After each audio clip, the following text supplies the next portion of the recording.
Hi everyone, it's Tish with Naptime Creations. Welcome back to my channel, or welcome to my channel. And if you're new, don't forget to subscribe. Here's a sneak peek of what we're going to be making today. We're going to be adding another layer to this ocean piece that I made a while back on my channel. If you haven't seen that video, I'll link it down below. Be sure to go check it out. I went ahead and gave it a light sand and taped the back, cleaned it off with some 91% isopropyl alcohol, and we're going to add another layer to this piece. I wanted to kind of darken up the color and add some more waves. So we're going to be using the Total Boat tabletop epoxy. I'm going to add a little bit of clear. You can see it had a few waves here and it was kind of more of a turquoise, and I wanted it a deeper kind of color, which is why I'm going to go in with this gorgeous Apatite Blue metallic epoxy paste from Laura's Art Corner. I mixed up about a pea-size amount into 5 ounces of resin.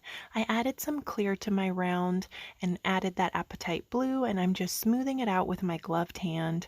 Nothing too technical. The white I'm going to be trying today is actually a new white. I'm laying down a little bit of clear before I lay down my white. This is the Surf's Up white from Island Micas and More. I'll link it down below. It works really great for lacing. So I just went in with my heat gun on high and moved that white over the clear. The clear kind of helps the white move a little bit and helps you get some waves. So I'm just going to go in and add a few waves here. I really wanted to see what the white would do. I had never used it before and it ended up working really good. I always add some clear next to the white when I'm doing waves. It really helps the waves kind of move and spread out a little bit. And I am using my heat gun on high just to move that white around. I wasn't going to move it around too much, just moving the white over the clear, and that was it. I only wanted to add from this little white kind of line here up. I didn't add any resin on the lower part where the sand was. I wanted it to have more of kind of like a 3D look, and I think I'm still going to add another layer to this piece.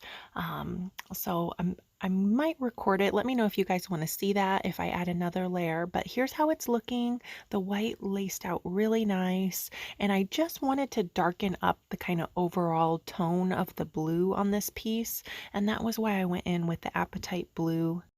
It's a gorgeous metallic, transparent, dark blue, really super pretty color. I think this is going to turn out really nice. I'm going to cover it up, let it dry for 24 hours, and then I'll show you how it turned out when it's all nice and dry. And here's how it turned out, all nice and dry. I think it turned out really good. I love the tone of blue that this is. Like I said, I just wanted to darken it up a little bit, but be sure to go check out my previous video showing you how I made the piece up until the point of today's video where we added another layer. I'll link that down below, and I'll leave it at the end card screen of this video. Just click that and it'll take you straight to it, and you can go check that video out. But let me know what you guys think of this piece down in the comments. The Surf's Up white from Island Micas and More worked really great for the waves, for the lacing. I really liked working with it, and it worked really great with the Total Boat tabletop epoxy too. Thank you guys so much for watching this video. I hope you liked it. If you did, leave me a like, hit that thumbs up button. Don't forget to subscribe to my channel and go check out a few more of my other videos. That would really help me out a lot. If you're new to resin and you want to see a tutorial showing step by step how to mix your resin and your pigments, I'll link one of my tutorials down below in the description box. And I don't know if I mentioned this earlier, just popped into my head right now, but I mixed up 4 drops of the Surf's Up white to 1.5 ounces of clear resin. So you don't need much at all. It's a really nice opaque pigmented white. So I'll link all the materials I use down below in the description box along with any coupon codes that I have. Thanks again for watching. I'll see you guys soon for another video. Bye!